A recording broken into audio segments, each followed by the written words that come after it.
படிக்கிறான்டா. Feel பண்ணாதடா. Hello my dear செல்வங்களே, welcome back to my channel. இன்றைக்கி நம்ம திங்ஸ் ஃபால் அபார்ட் அப்படின்ற ஒரு நாவல் பற்றின கம்ப்ளீட் சம்மரி தான் பார்க்க போகிறோம். இந்த திங்ஸ் ஃபால் அபார்ட் அப்படின்ற நாவல் எழுதிருக்கிறது யாருன்னா சினுவா அகிபி. அண்ட் இந்த ஒட்டுமொத்த சம்மரி டீட்டெயில்ஸோ சம்மரி பிடிஎஃப் நான் வந்து அட்டாச் பண்ணியிருக்கேன். அதை மறக்காமல் எடுத்துக்கோங்க. It will be useful. இதில் மொத்தம் 25 சாப்டர் இருக்குது. இந்த 3 பார்ட்டாக பிரிச்சிருக்காங்க. அண்ட் ஆல்சோ இதில் plenty ஆஃப் கேரக்டர்ஸ் இருக்காங்க. And it is very hard to understand, but it is not that much heart. ஓகேவா? கஷ்டம் தான், பட் அந்த அளவுக்கு கஷ்டம் இல்லை. உங்களால் முடியும்னு நினச்சிங்கன்னா கண்டிப்பாக உங்களால் முடியும். ஓகே, மனம் இருந்தால் மார்க்க பந்து அப்படின்னு நம்ம பசுல் ராஜா எம்பிபிஎஸ்ல வரும்ல, அதே மாதிரி தான். ஆக்சுவலி அது மனம் இருந்தால் மார்க்கம் உண்டு, பட் அதை நம்ம ஸ்டைலாக மனம் இருந்தால் மார்க்க பந்துனுவோம். ஓகே, அதே மார்க்க பந்து தான். ஓகே, வாங்க பார்க்கலாம். இந்த ஸ்டோரி வந்து ஆரம்பிக்கும் போது நான் ஜஸ்ட் அவுட்லைன் மட்டும் சொல்லிடுறேன். என்னன்னா, ஒரு பெரிய வீரனா ஒருத்தன் இருப்பான். அவன் பேர் வந்து ஒகென்கோவா. அவனுக்கு மொத்தம் 3 ஒய்ஃப் இருப்பாங்க. அந்த 3 ஒய்ஃபில் 2வது ஒய்ஃபோட டாட்டர் தான் இவனுக்கு ரொம்ப ஃபேவரட். 2வது ஒய்ஃப் பேர் என்னன்னா எக்விஃபை. ஓகேவா? அந்த எக்விஃபையோட பொண்ணு பேர் என்னன்னா எசின்மா. அந்த எசின்மா மேலே தான் இவனுக்கு ரொம்ப லவ் இருக்கும். ஏன்னா அந்த பொண்ணு வந்து இவங்க அப்பாவோட கேரக்டரிஸ்டிக்ஸ் பிஹேவியர்லாம் அப்படி உரிச்சு வச்ச மாதிரி இருக்கும். இவங்க அப்பா மாதிரியே இருக்கும். இவங்க அப்பா என்ன அடிக்கடி சொல்லுவார்னா, இப்போ வந்து பையனாக பிறந்திருக்க வேண்டியவ தப்பி தவறி பொண்ணாக இருக்கா அப்படின்னு தான் அவங்களுக்கு அப்பா ஒரு யோசனை இருக்கும். அண்ட் அவருக்கு நியூவி அப்படின்ற சன்னும் இருப்பான். அவருக்கு ஆக்சுவலி 3 ஒய்ஃப்னா ஏகப்பட்ட கிட்ஸ் இருப்பாங்க. பட் அதில் இம்பார்ட்டண்ட்டாக இருக்கிறது இவங்க தான். ஓகேவா? நியூவி அப்படின்ற சன் வந்து ரொம்ப லேசியாக இருப்பான், ரொம்ப விக்கெடாக இருப்பான். அண்ட் ஆல்சோ அவன் வந்து ஒரு அந்த எப்படி சொல்கிறது, ஒரு டீனேஜில் இருக்கிற அந்த பாய் மாதிரி இருக்க மாட்டான். சுறுசுறுப்பாக பிரைட்டாக வைப்ரண்ட்டாக இருக்க மாட்டான், ரொம்ப லேசியாக இருப்பான். இதை பார்க்கும்போது இவங்க அப்பாவுக்கு வந்து நீ ஏன் என்ன மாதிரி இல்லை அப்படின்ற ஒரு கோவம் இருக்கும். அவனுக்கும் அவங்க அப்பா மேலே அவ்வளோ இன்ட்ரெஸ்ட்டாக இருக்காது. ஜஸ்ட் அப்பான்ற ஒரு ரெஸ்பெக்ட் தான் இருக்குமே தவிர ரொம்ப லவ்லாம் இருக்காது. இப்படி தான் இருக்கும். அண்ட் இந்த ஒக்கன்காவை பற்றி சொன்னால் ரொம்ப கோவக்காரன், ரொம்பவே கோவக்காரன். இந்த நாவல் வந்து ஸ்டார்ட் ஆகும் போதே அவன் வந்து அவன் ஒய்ஃபை போட்டு அடிப்பான். அந்த பீஸ் வீக் அப்படின்னு ஒன்று இருக்குது, சமாதான வாரம். அந்த டே அப்போ தான் இந்த ஒய்ஃபை போட்டு இவன் ரொம்ப அப்படியே அடிச்சுட்டே இருப்பான். அந்த ஒய்ஃப் யாருன்னா இவனோட செகண்ட் ஒய்ஃப். ஓகே, அவனுக்கு மொத்தம் 3 ஒய்ஃப். 3வது ஒய்ஃப் தான் இருக்கிறது ரொம்ப யங்கஸ்ட் அண்ட் இந்த மோஸ்ட் பியூட்டிஃபுல். அந்த செகண்ட் ஒய்ஃப் இருக்கல, அவளுமே மோஸ்ட் பியூட்டிஃபுல் தான். அவளை வந்து இவன் ஒகென்கோவா எப்படி கல்யாணம் பண்ணியிருப்பானா, அமேசிலின் அப்படின்ற ஒரு கேட்டை ஒரு ரெஸ்லிங் மேட்ச்சில் டெஸ்ட்ராய் பண்ணி அதை வீழ்த்தி தான் அப்போலாம் இருக்கும்ல, அந்த காலமாட்டை அடக்குனா தான் பொண்ணு, அந்த மாதிரி அமேசிலின் கேட் அப்படின்னு ஒன்று இருக்குது. அதை வந்து வீழ்த்தி தான் இவன் வந்து வின்னிங் அமௌண்ட், அதாவது வின்னிங் ப்ரைஸ் அந்த எக்விஃபியை கல்யாணம் பண்ணணும்னு இருக்கும். பட் எக்விஃபிக்கு வரதட்சணை டவுரியாக தர அவ்வளோ பெரிய அமௌண்ட் ஜுவல்ஸ்லாம் இருக்காது. ஸோ அவளை வேறு ஒரு பாய்க்கு கட்டி வச்சிருவாங்க. பட் அப்படி இருந்தாலும் காலப்போக்கில் எக்விஃபி வந்து அவளோட ஹஸ்பண்டை விட்டு ஓடி வந்து இவன் கூட தான் வாழ்வா. ஓகேவா? இதுதான் ஸ்டோரி. பட் ஒக்கன்கோவாக்கு வந்து அவங்க அப்பா மேலே ரொம்பவே கோவம் இருக்கும். பிகாஸ் அவங்க அப்பாவுக்கு நிறையா கடன் இருக்கும். அண்ட் ஆல்சோ அவங்க அப்பா ரொம்பவே நல்லா ஃப்ளூட் வந்து வாசிப்பார். அண்ட் இவனுக்கு என்ன கோவம்னா, நம்ம வந்து ஃபியூச்சரில் நம்ம அப்பா மாதிரி இருக்கக்கூடாது, கடன் நமக்கு இருக்கவே கூடாதுன்ற தாட்டில் இவன் ரொம்ப ஸ்ட்ரிக்டாக இருப்பான், ரொம்ப கன்சர்னாக இருப்பான், ரொம்ப சின்சியராக இருப்பான் இவனோட ஒர்க்கில். இதனாலேயே இவனை வந்து ரொம்பவே ஸ்ட்ரிக்டான ஆளுன்னு அந்த ஊர் மக்கள் எல்லாருமே பார்ப்பாங்க. இவன் இருக்கிற ஊர் என்னன்னா உமோஃபியா. இவங்க ஃபாலோ பண்ணுற கல்ச்சர் என்னன்னா இக்போ. ஓகேவா? அண்ட் இதில் இருக்கிற கேரக்டர்ஸ் லிஸ்ட்டெல்லாம் நான் பிடிஎஃப்ல கொடுத்துருக்கேன். நீங்கள் தயவு செஞ்சு அதில் பாருங்கள். பிகாஸ் கேரக்டர்ஸ் மட்டுமே சொல்லிட்டு போனோன்னா இட் இஸ் வெரி ஹார்ட் நான் சொல்கிறது. ஓகேவா? அதனால் நீங்கள் டேரெக்டாக போய் மெட்டீரியலில் பாருங்கள். நான் ஜஸ்ட் அவுட்லைன் மட்டும் சொல்கிறேன். இந்த சூழ்நிலை இப்படி தான் இருக்கும். இப்படி போயிட்டு இருக்கும் போது அதாவது பக்கத்து ஊரில் இருந்து இவங்க ஊர் இருக்குல்ல உமோஃபியா, பக்கத்து ஊர் பேர் என்ன பண்டா, MBANTA. அந்த ஊரில் இருந்து இவங்க ஊருக்கு வந்து மார்க்கெட் பிளேஸில் ஒரு பொண்ணு ஷாப்பிங் பண்ணிட்டு இருக்கிற போது, அதாவது உமோஃபியா ஊரில் சேர்ந்த ஒரு பொண்ணு. ஓகேவா? அந்த பொண்ணை வந்து பண்டா ஊர்லேருந்து யாரோ ஒருத்தவங்க கொண்டிருப்பாங்க. அதனால உன் ஊருக்காரன் எப்படி என் ஊரில் இருக்கிற ஒரு பொண்ணை கொல்லலாம், இதுக்கு வந்து நீ பதிலாக உன் ஊரில் சேர்ந்த ஒரு சின்ன பையனை, வெர்ஜினாக இருக்கிற பையனை நீ எங்களுக்கு வந்து ஆஃபரிங்காக கொடு அப்படின்னும். அவங்களும் அதே மாதிரி சரி இந்த பையனை வந்து நீங்கள் எடுத்துக்கோங்க அப்படின்வாங்க. அப்படி ஒரு பையன் வந்து இந்த ஒக்கன்கோவா ஃபேமிலிக்குள்ளே வருவான். அந்த பையன் பேர் என்னன்னா எக்கிமிஃபியூனா. அவன் வந்து வந்த புதுசில் ரொம்பவே அவர்ஷனாக இருப்பான், டிப்ரெஸ்டாக இருப்பான், ஸ்ட்ரெஸ்டாக இருப்பான். பிகாஸ் அவனுக்கு அவங்க அம்மாவோட ஞாபகம் அதிகமாக இருக்கும். அதனால அவன் அவ்வளோ சீக்கிரம் ஜெல்லாக மாட்டான். பட் நியூவிக்கு இந்த எக்கிமிஃபியூனா வந்து ரொம்பவே பிடிச்சிருக்கும். ஏன்னா யாருமே இல்லாமல் இருந்த அந்த சூழ்நிலை, அதாவது சுற்றிலும் ஆள் இருக்காங்க, பட் மனசெல்லாம் அவன் ரொம்ப லோன்லியாக இருக்கான். யாருன்னா நியூவி. ஓகேவா? அட் த சேம் டைம் இந்த எக்கிமிஃபியூனா வந்து இந்த நியூவியோட வைபுக்கு ஏற்ற மாதிரி இருக்கான். ஓகேவா? அவனோட பல்ஸ் ரேட்டுக்கு ஏற்ற மாதிரி ஒரு வைபு வந்து இந்த எக்கிமிஃபியூனாட்ட தான் இருக்குது. அதனால நமக்கு ஏற்ற ஒரு ஃப்ரெண்ட் இவன் தான், நமக்கு ஏற்ற ஒரு பிரதர் இவன் தான். அவன் கூட இவன் நல்லா பேசி ஜெல்லாகிறா. 2 பேருமே ஒரு ஸ்ட்ராங் பாண்டில் இருக்கிறாங்க. எக்கிமிஃபியூனா கிட்ட இருக்கிற ஒரு ஹைலைட் என்னன்னா, அவன் வந்து ஈஸியாக பேசி மற்றவங்கள கவர்ந்துடுவான். அவனுக்கு இந்த இன்டெலெக்சுவலான ஸ்டோரி சொல்கிறது ரொம்பவே இஷ்டம். அப்படி நிறைய ஸ்டோரி சொல்லி இந்த ஊரில் இருக்க கிட்ஸ் எல்லாரையுமே இவன் பக்கம் இழுத்துருப்பான்.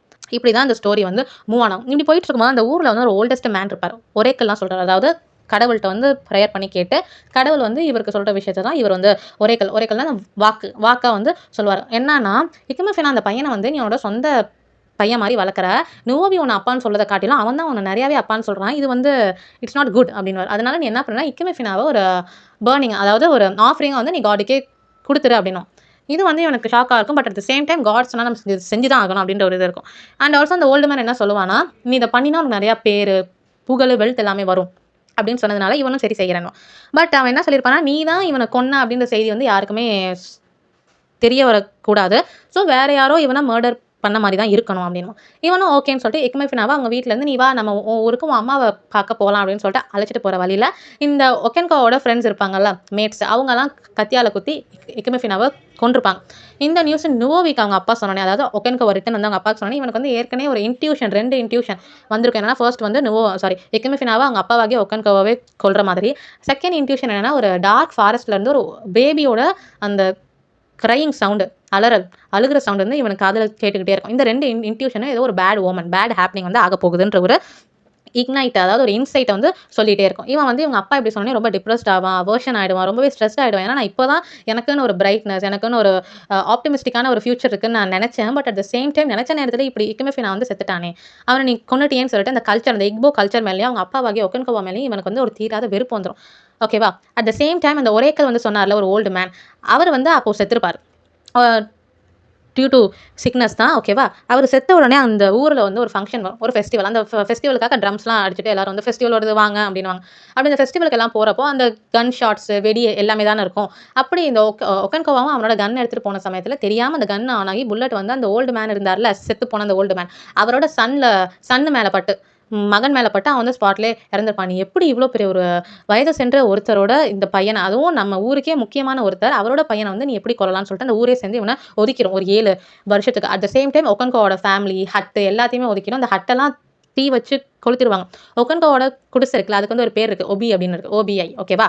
இப்படி டோட்டலாகவே அவனை 7 வருஷம் ஒதுக்குனதுனால ஒகென்கோ வந்து அவங்க அம்மாவோட பிரதர் இருப்பாங்களா, மாமா வீட்டுக்கு போகிறான். அது எந்த ஊர்னா பண்டா தான். ஓகேவா? அங்கே போய் யாம்லாம் இவன் கல்டிவேட் பண்ணுறான். அக்ரிகல்ச்சரில் கொஞ்சம் சம்பாதிக்கிறான். அண்ட் ஆல்சோ இவனோட ஃப்ரெண்ட் ஒருத்தன் இருக்கான், ஒபேரிக்கான். அந்த ஒபேரிக்கா வந்து இவனுக்கு யாம்ஸ் எல்லாம் விற்று, அண்ட் இவனோட ஆடு மாடு இதெல்லாம் விற்று அப்பப்போ மணி வந்து இவனுக்கு கொடுப்பான். அதை வச்சு தான் இவனோட லைஃப்பை இவன் ரன் பண்ணிகிட்டே இருப்பான். பட் நம்மளோட வில்லேஜ் எப்படி இருக்குது, கிளான் எப்படி இருக்குன்ற அந்த ஒரு தாட்ஸ் வந்து இவனுக்கு அடிக்கடி வந்துகிட்டே இருக்கும். இப்படி இருக்கிற சூழ்நிலை தான் மிஸ்டர் ப்ரவுன். இவர் வந்து யாருன்னா first missionary, white missionary related to Christianity. ஓகேவா? இந்த கிறிஸ்டியன் மிஷினரி வந்து இந்த ஊருக்குள்ளே வரும். அதை எடுத்துகிட்டு வரது மிஸ்டர் ப்ரவுன் தான். மிஸ்டர் ப்ரவுன் வந்து ரொம்பவே சாஃப்டான ஒரு ஆள், மக்கள்கிட்ட போய் ஈஸியாக ஜெல் ஆகிற ஒரு ஆள், மக்களோட குறைகளெல்லாம் தானாக கேட்குற ஒரு ஆள், ரொம்பவே சீரியஸான, சென்சிட்டிவான, ரொம்ப சின்சியரான ஒரு ஆள் தான் இவர். ஸோ இவர்கிட்ட வந்து ஏகப்பட்ட ஃப்ரெண்ட்ஸ் இருப்பாங்க அந்த ஊர்லேயே. அண்ட் இவர் வந்து சிக்னஸ்னால இறந்துடுறாரு. பட் இவர் வந்து புதுசுலேயே நுவோவி என்ன பண்ணிடுறான், நம்ம கிறிஸ்டினாக மாறிட்டான்.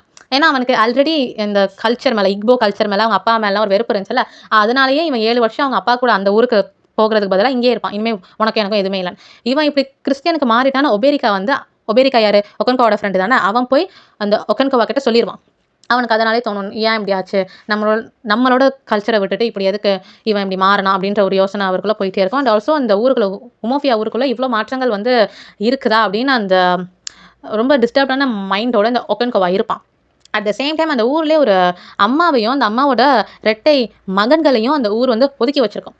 அப்படிப்பட்ட அந்த அம்மா, அந்த இரட்டை மகன் 2 பேர்த்தையும் இந்த கிறிஸ்டியானிட்டி தான் ஒன்று சேர்த்து, நீங்கள் வந்து இயேசுவின் ரத்தத்தினால கழுவப்பட்டவங்க, you are so precious in the name of Lord அப்படின்னு சொல்லிட்டு அவங்களையும் ஏற்றுப்பாங்க. அவங்களுமே கிறிஸ்டியனாக மாறியிருப்பாங்க. அதாவது இந்த மக்கள், இந்த இக்போ கல்ச்சரை சார்ந்த மக்கள் எதெல்லாம் தப்பு, சின்னு, பாவம், தீட்டு அப்படின்னு சொன்னாங்களோ அது எதுவுமே பாவம் இல்லை அப்படின்னு சொல்லிட்டு அவங்க எல்லாரையுமே சேர்த்துக்கிட்டது இந்த கிறிஸ்டியானிட்டி. ஸோ அந்த வகையில் அந்த பீப்புள் ஃபுல்லாகவே இந்த கிறிஸ்டியானிட்டி அட்ராக்ட் பண்ணி எடுத்துக்கிச்சு. பட் அதே சமயத்தில் மிஸ்டர் ப்ரவுனுக்கு கொஞ்சம் சிக்னஸ் ஆனதுனால, due to sickness he died. அவங்க இறந்ததுக்கப்புறமா அந்த பொசிஷனுக்கு ஸ்மித்னு ஒருத்தர் வராரு. இந்த ஸ்மித் வந்து மிஸ்டர் ப்ரவுன் மாதிரி இல்லாமல் ரொம்பவே அரகண்டான ஒரு ஆள். அவ்வளோ ரெஸ்பெக்ட்ஃபுல்லாக அந்த மக்களை ட்ரீட் பண்ணதே இல்லை. இவருக்கும் அந்த மக்களுக்கும் அடிக்கடி சண்டை வந்துக்கிட்டே இருக்கும். இப்படி போயிட்டே இருக்கிற காலகட்டத்தில் அங்கே ஈனோக் அப்படின்னு ஒருத்தர் இருக்கான். அந்த ஈனோக்கோட காம்பவுண்டை எக்வுகோ அப்படின்ற ஒரு பர்சன் வந்து எரிச்சிருப்பாங்க, பேர்ன் பண்ணி எரிச்சிருப்பாங்க. அதனாலே இந்த ஈனோக், இந்த ஸ்மித்து அவங்களுக்குலாம் செட் ஆகாது. ஒரு ஃபைட் சீக்வன்ஸ் மாதிரி போயிட்டே இருக்கும். இந்த ஸ்மித்தோட சபை, அதாவது சபைனா சர்ச், அந்த சர்ச்சில் வந்து கிரவுண்டு வரைக்கும் ஃபுல்லாகவே இந்த இக்வுஃபு அப்படின்ற ஒரு பர்சன் வந்து எரிச்சிருப்பாங்க. ஓகேவா? இந்த இக்வுஃபுக்கு என்ன மேட்டர்னா, ஆனுவல் செரிமனியாக இந்த பூமி மாதாவை வந்து நம்ம எப்பயும் வழிபடணும், நீங்கள் அதை பண்ணாமல் ஃபுல்லாக ஏசு கிரைஸ்ட் அப்படின்னே சொல்கிறீங்களே, இது தப்புன்னு சொல்லிட்டு அவன் ரொம்ப கடுப்பாகி இந்த மிஷினரி அந்த ஊரை விட்டு தள்ளி வைக்கணும், ஓட விடணும்னு அவன் அந்த சபை, அந்த கிரவுண்டு எல்லாத்தையும் எரிச்சிடுவான். இதை கேள்விப்பட்டு டிஸ்ட்ரிக்ட் கமிஷனர் அங்கே வருவார். டிஸ்ட்ரிக்ட் கமிஷனர் அங்கே வந்தப்போ அந்த கிளான் லீடர்ஸ்லாம் இருப்பாங்கல்ல, அந்த கிராமத்து மக்களில் இருக்கிற தலைவர்கள், அவங்க எல்லாருமே ஒன்று சேர்ந்து ஒரு கமிட்டி மாதிரி போட்டு ஒரு மீட்டிங் போயிட்டே இருக்கும். அந்த நேரத்தில் இந்த டிஸ்ட்ரிக்ட் கமிஷனர் என்ன பண்ணிடுவார், அதில் ஒரு 5 லீடர்ஸை அரெஸ்ட் பண்ணி கொண்டுட்டு போயிடுவார். இது வந்து அந்த மக்களுக்கு ஒரு இன்சல்ட்டாக இருக்கும். இந்த சமயத்தில் இந்த நியூஸ் வந்து ஒகென்கோவாக்கு போய் அவன் வந்து நீ எப்படி வந்து கிளான் லீடர்ஸ் எல்லாம் அரெஸ்ட் பண்ணலாம் அப்படின்னு சொல்லிட்டு இங்கே வந்து ரொம்ப ஆக்ரோஷமாக, பட் அதுக்கு முன்னாடி அந்த லீடர்ஸ் எல்லாம் இவங்க ரிலீஸும் பண்ணிவிடுவாங்க. அந்த நியூஸ் வந்து ஒகென்கோவாக்கு போயிருக்காது. இவன் வந்து என்ன பண்ணிடுவான், வந்து ஊருக்கு வந்து சேர்ந்தோடனே உள்ளுக்குள்ளே வந்தோடனே அந்த லீடர்ஸும் அங்கே தான் இருப்பாங்க. அண்ட் ஆல்சோ கோர்ட் மெசஞ்சர்ஸும் இருப்பாங்க. அதாவது இந்த மிஷினரியை சேர்ந்த ஒரு 5 பேரும் இருப்பாங்க. இவன் உள்ள வந்த வேகத்தில் இந்த மிஷினரி சேர்ந்த 5 பேரை கன் ஷாட் பண்ணி கொண்டிருப்பான். இதை பார்த்து அந்த லீடர்ஸ் ரொம்பவே கோவப்பட்டு நீ எதுக்கு இப்படி பண்ண அப்படின்வாங்க. அட் த சேம் டைம் அங்கே இன்னும் நிறைய அந்த மிஷினரியை சேர்ந்த ஆட்கள் இருப்பாங்க. அவங்க எல்லாரையுமே இந்த லீடர்ஸே, அதாவது அந்த கிளான் மெம்பர்ஸே அவனை ஓட விட்டுருப்பாங்க. எஸ்கேப் ஆயிடு அப்படின்னு சொல்லிட்டு விட்டுருப்பாங்க. இது வந்து ஒக்கன்கோவாக்கு தெரிய வந்தோடனே ரொம்ப ஷாக் ஆயிடுவான். நம்ம மக்களே எதுக்கு வந்து இந்த மிஷினரிக்கு சப்போர்ட் பண்றாங்க, நமக்கு எதிராக இங்கே இத்தனை பேர் இருக்காங்களே அப்படின்னு அவன் யோசிச்சுட்டே இருப்பான். அட் த சேம் டைம் ஒக்கன்கோவா காம்பவுண்டுக்குள்ள வந்து இந்த டிஸ்ட்ரிக்ட் கமிஷனர் வராரு. ஒக்கன்கோவா அரெஸ்ட் பண்ணணும், ஏன்னா வந்து மிஷினரி சேர்ந்த ஆட்கள்லாம் கொண்டுட்டான். ஸோ அவன் அரெஸ்ட் பண்ணணும்னு வந்து பார்க்கும்போது என்ன ஆகுனா, இந்த ஒக்கன்கோவா தூக்கு மாட்டி செத்துருப்பான். அதாவது Obierika and his friends lead the commissioner to the body. இந்த ஒபேரிக்கா ஒக்கன்கோவோட ஃப்ரெண்ட் இருக்காங்கல்ல, அவனோட ஃப்ரெண்ட்ஸும் தான் ஒக்கன்கோவோட பாடி கிட்ட, அதாவது அந்த பிரேதத்துக்கிட்ட இந்த கமிஷனரை அழைச்சிட்டு போகிறாங்க. என்னன்னா ஒக்கன்கோ வந்து அங்கே இருக்கிற மரத்திலேயே தூக்கு போட்டு செத்துருப்பான். ஏன்னா என்னோட கஸ்டம்ஸு கல்ச்சரு எல்லாமே என்னை விட்டு போயிடுச்சு.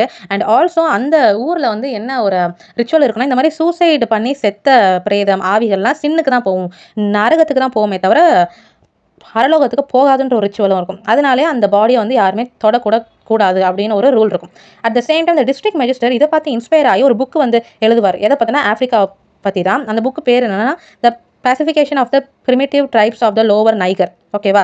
ஆக மொத்தம் இந்த ஒட்டுமொத்த கதையும் எப்படி இருக்குன்னா, ஒரு லீடர் இருக்கான். அந்த லீடர் வந்து ரொம்பவே ஆக்ரோஷமா வீரனா இருக்கிறான். பட் அவனோட அந்த கோபத்தின் விளைவாக ஊரை விட்டு அவன் போயிடுறான். அப்படி ஊரை விட்டு போன சமயத்தில் அவனோட கல்ச்சரும் அந்த ரிச்சுவல்ஸும் அந்த ஊரை விட்டு போகுதுன்னு தெரிய வந்ததுக்கப்புறம் அவன் வேகமாக ஊருக்குள்ளே ஓடி வந்து, நீ எப்படி எங்கள் ஊருக்குள்ளே வந்து இவ்வளோ செய்கிறேன்னு அந்த வந்த மக்களை, அந்த அன்வான்ட் பீப்புள்ஸை கொல்றான். பட் அந்த கொன்ன அதே நேரத்தில் அந்த அன்வான்ட் பீப்புள்ஸே ஆதரிச்சு இவனோட ஊர் மக்களே இருக்கிறாங்க. அதை தாங்கிக்க முடியாத இந்த ஹீரோ என்ன பண்ணுறான்னா, அவனோட வாழ்க்கையை முடிச்சுக்கிறான். இப்படி தான் இந்த ஸ்டோரி எண்ட் ஆகும். So I think it will be useful for you. And இந்த வீடியோ உங்களுக்கு யூஸ்ஃபுல்லாக இருந்துச்சுன்னா மறக்காம லைக் பண்ணுங்கள். அந்த சேனலை சப்ஸ்கிரைப் பண்ணி வச்சுக்கோங்க. இந்த மாதிரி இன்னும் கஷ்டமான நாவல்லாம் நான் சீக்கிரமே எக்ஸ்பிளைன் பண்ணுறேன் அடுத்தடுத்த வீடியோஸில். தேங்க்யூ.